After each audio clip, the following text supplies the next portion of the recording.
এখানে আজকে কই মাছ দিয়ে সজনে ডাঁটা রান্না করব। আলুটা বয়েল করে ভেঙে নিয়েছি, ছোটো ছোটো লাল আলু এটা, আর টমেটোর সাথে দেব। কই মাছটাকে আগেই বেঁধে নিয়েছি।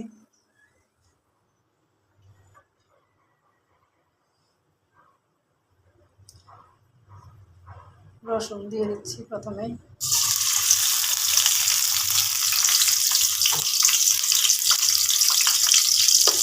রসুনটা একটু লাল করে ভেজে নেব, তাহলে তরকারির স্বাদটা বাড়াবে। রসুনটা বাঙালির মতো করে নেব।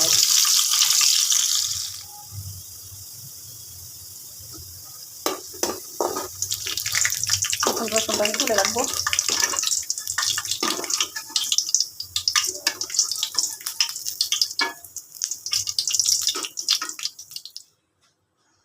এখন আমি পেঁয়াজগুলো দিয়ে দিচ্ছি।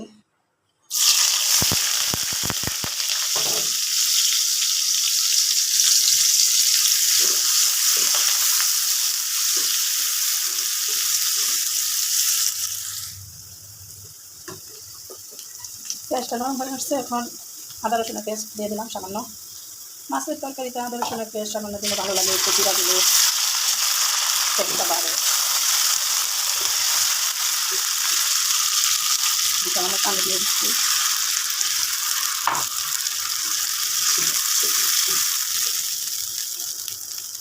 এখন এখানে হলুদের গুঁড়া, মরিচের গুঁড়া, ধনিয়ার গুঁড়া, সামান্য জিরার গুঁড়া আর লবণ দিয়ে দিচ্ছি।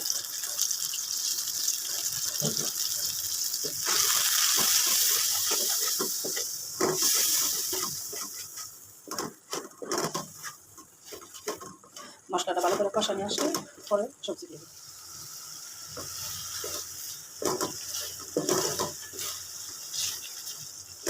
এই যে দেখেন তেলটা মশলার উপরে চলে আসছে।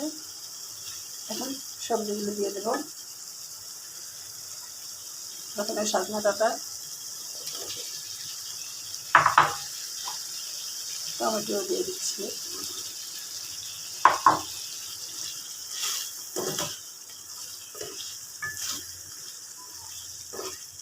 এখন ঢেকে দেবো।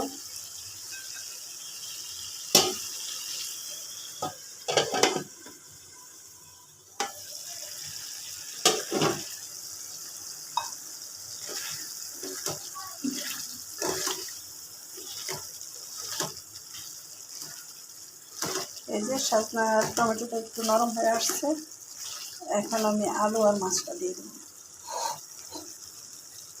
যে ভেজে রাখা মাছ, সিদ্ধ করা আলু একসাথে দিয়ে দিচ্ছি।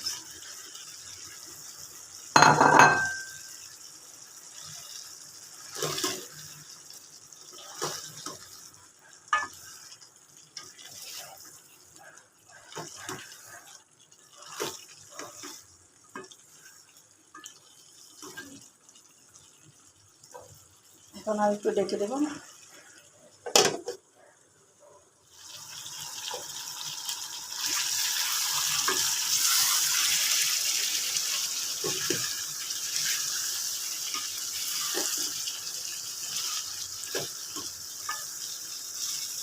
এখন পানি দিয়ে দেব।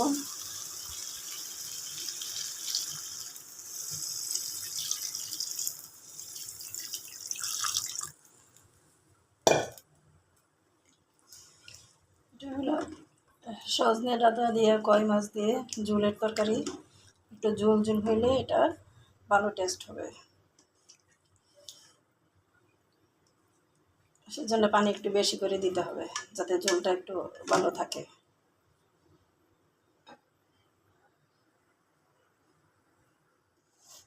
এখন আমি কাঁচামরিচগুলো দিয়ে দিচ্ছি।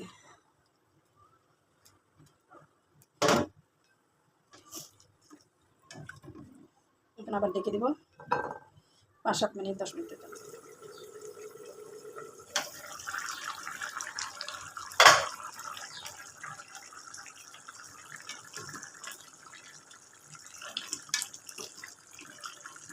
তো হয়ে গেছে। এখন এই পর্যায়ে আমি এই যে তুলে রাখা রসুনগুলি এখন দিয়ে দিচ্ছি। এটা দেওয়াতে কি তরকারির টেস্ট বাড়ায়।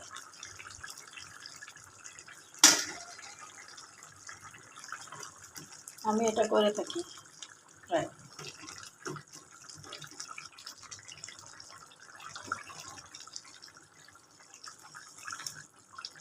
এখন 2 মিনিট রেখে চুলা বন্ধ করে।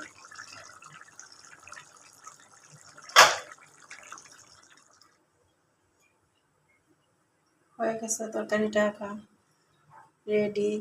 এখন এইভাবে রান্না করে দেখেন, অনেক মজা হয় এই তরকারিটা।